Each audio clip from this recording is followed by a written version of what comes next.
Hi అండి, అందరికీ నమస్కారం. వెల్కమ్ బ్యాక్ టు సర్వలక్ష్మీస్ వంటిల్లు. ఈ రోజు వీడియోలో మనం ఒక పాతకాలం నాటి వంట పెసరపప్పు పిండి ఎలా చేసుకోవాలో చూద్దామండి. దీన్నే మనం ఉప్పుడు పిండి లేదా బియ్యం రవ్వ ఉప్మా అని కూడా అంటాము. దీన్ని మనం బ్రేక్ఫాస్ట్ గాను డిన్నర్ గాను తినొచ్చండి.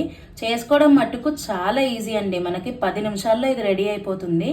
మన ఛానల్ని ఎవరైనా ఫస్ట్ టైం చూసినట్టయితే తప్పకుండా సబ్స్క్రైబ్ చేసుకోండి. మరి ఇంకెందుకు ఆలస్యం, ఈ ఉప్పుడు పిండి ఎలా చేసుకోవాలో చూసేద్దాం. ముందుగా స్టవ్ మీద బాండి పెట్టుకుని ఇందులో కొద్దిగా నూనె కొద్దిగా నెయ్యి వేసుకోవాలండి. ఇలా వేయడం వల్ల చాలా కమ్మగా ఉంటుంది. మీరు కావాలంటే పూర్తిగా నూనె కూడా వేసుకోవచ్చు, లేదా పూర్తిగా నెయ్యి కూడా వేసుకోవచ్చు, ఏదైనా బాగానే ఉంటుంది. నేను ఇలాగ రెండూ వేస్తున్నాను. ఇప్పుడు ఇందులో కొద్దిగా శనగపప్పు అలాగే కొద్దిగా మినప్పప్పు వేసి కొంచెం వేగనివ్వాలి.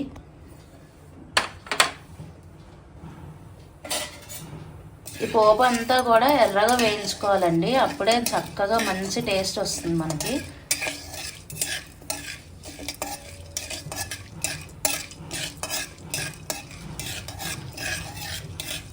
ఇప్పుడు ఇది కొద్దిగా వేగిందండి. ఇప్పుడు ఇందులోనే కొద్దిగా ఆవాలు అలాగే కొద్దిగా జీలకర్ర వేసుకోవాలి. వేసుకుని బాగా ఎర్రగా వేగనివ్వాలండి. పోపు అంతా ఎర్రగా వేగితేనే మంచి రుచి ఉంటుంది.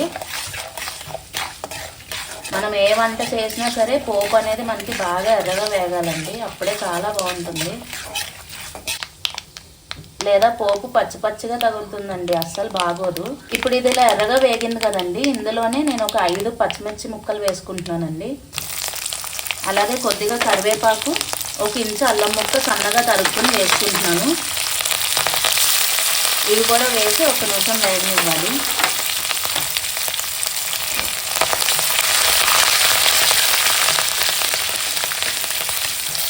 రండి, ఇలా ఎర్రగా వేగింది కదా. ఇప్పుడు ఇందులో మనం 2 గ్లాసులు నీళ్ళు పోసుకోవాలండి. నేను ఇక్కడ 1 గ్లాసు బియ్యం రవ్వతో చేస్తున్నాను, అందుకని ఇందులో మనం 2 గ్లాసులు నీళ్ళు పోసుకోవాలి. 1కి 2 అండి కొలత. ఇంకా అసలు మనం ఎక్కువ తక్కువలు ఏమి పోయక్కర్లేదు, కరెక్ట్గా 1కి 2.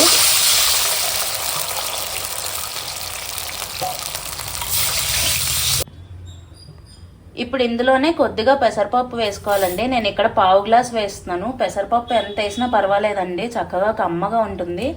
ఇందులోనే కాస్త కొబ్బరి తురుము వేస్తున్నానండి. ఈ కొబ్బరి తురుము వేయడం వల్ల కొబ్బరి పాలు వస్తాయి కదా తురుములోంచి, అవన్నీ కూడా వాటర్లో మిక్స్ అయ్యి బియ్యం రవ్వ అంతా ఉడికేటప్పుడు చాలా కమ్మగా ఉంటుందండి, అస్సలు మిస్ చేయకండి. ఇప్పుడు ఇందులోనే 1 టీ స్పూన్ మిరియాల పొడి వేస్తున్నాను. అలాగే 1 టీ స్పూన్ జీలకర్ర పొడి వేస్తున్నాను. రుచికి సరిపడా ఉప్పు వేసుకోవాలి. నేను ఇక్కడ 1 స్పూన్ వేస్తున్నానండి. మీ రుచికి తగ్గట్టు మీరు అడ్జస్ట్ చేసుకోండి. ఒకసారి ఇవన్నీ బాగా కలిపేయాలి. కలిపేసి ఇదంతా కూడా మరుగు రావాలండి, వాటరు మరుగు వచ్చిన తర్వాత అప్పుడు మనం రవ్వ పోసుకోవాలి. ఈ ఉప్పుడు పిండిలోనే రకరకాలు చేస్తారండి. నేను ఇందులో మిరియాల పొడి జీలకర్ర పొడి అవి వేసాను కదా, వేయకుండా చేసుకోవచ్చు, కొబ్బరి వేసుకోకుండా చేసుకోవచ్చు, లేదా ఉత్తినే ప్లెయిన్గా అయినా చేసుకోవచ్చు. ఇందులో రకరకాలుగా ఉంటాయండి. నేను మీకు అవన్నీ కూడా ముందు వీడియోస్లో చూపిస్తాను. ఇప్పుడు నేను ఈ వెరైటీ చేస్తున్నానండి. ఇది చాలా కమ్మగా ఉంటుంది, చాలా బాగుంటుంది. చేసుకోవడానికి కూడా ఎంతో టైం పట్టదండి, 10 నిమిషాల్లో అయిపోతుంది, అంత ఈజీ ఇది. చూసారా, నీళ్ళలాగా మరుగు వస్తున్నాయి కదా. ఇప్పుడు ఇందులో మనం నూక వేసుకోవాలి.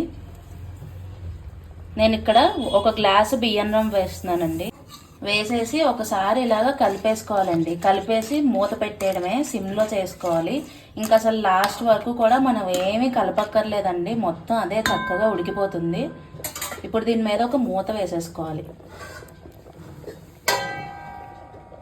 చూసారా, ఇలా ఒక మూత పెట్టేసుకుని లో ఫ్లేమ్లో పెట్టుకుని ఉడకనివ్వాలి. ఇంకా అసలు మనం ఏమీ కలపక్కర్లేదండి. ఇదిగోండి, ఇలా చక్కగా ఉడికిపోయింది. ఒకసారి మనం కలుపుకొని చూసుకుందాము. చూసారా, పొడి పొడిలాడుతూ ఎంత బాగా వచ్చిందో. ఇంతే అండి, ఎంత ఈజీగా చేసేసుకోవచ్చు మనం. చూసారా ఎంత బాగా వచ్చిందో, కొబ్బరి మిరియాల పొడి జీలకర్ర పొడి అన్నిటితోటి. ఇప్పుడు దీన్ని ప్లేట్లోకి సర్వ్ చేసుకుని పైనుంచి కాస్త నెయ్యి వేసుకుని చిన్న బెల్లం ముక్కతో కానీ లేదా ఆవకాయతో కానీ తింటే అసలు టేస్ట్ చెప్పలేమండి, అంత అద్భుతంగా ఉంటుంది. చూసారా, చేయడం కూడా మనకి ఎంతో టైం పట్టలేదండి, 10 నిమిషాలు. ఉత్తినే నీళ్లు మరిగించేయడం, నూక వేసేయడం, ఉడికించేయడం, అంతే అండి. వేడి వేడిగా పెసరపప్పు పిండి రెడీ అయిపోయింది. మీరు అందరూ కూడా చేసుకుని తిని టేస్ట్ ఎలా కుదిరిందో కామెంట్ సెక్షన్లో చెప్పండి. ఈ వీడియో కనుక నచ్చినట్టయితే లైక్ చేయండి, షేర్ చేయండి, కామెంట్ చేయండి. మరిన్ని వీడియోస్ కోసం మన ఛానల్ తప్పకుండా సబ్స్క్రైబ్ చేసుకోండి. Thank you very much.